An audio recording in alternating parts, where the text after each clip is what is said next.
Hayat Nufus Muhammad xonimning Qizliq do'qmushidan Anliq safargacha degan kitobidan o'zinde. Quyosh kechisi o'zini daldiq oladi.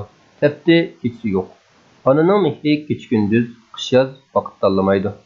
Uning tepdi har qachon o'xshash. U har qachon farzand uchun jinni fido qilishga tayyor.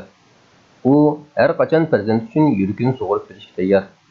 Chunki zamin oxirida qilingan tanglish yo'q birdan-bir mehr-muhabbat. Tarvishlar tilsimi. Ey ulug' ana, qardek oppoq, quyoshdan haroratli mehring, qalbing bilan zaminni illit.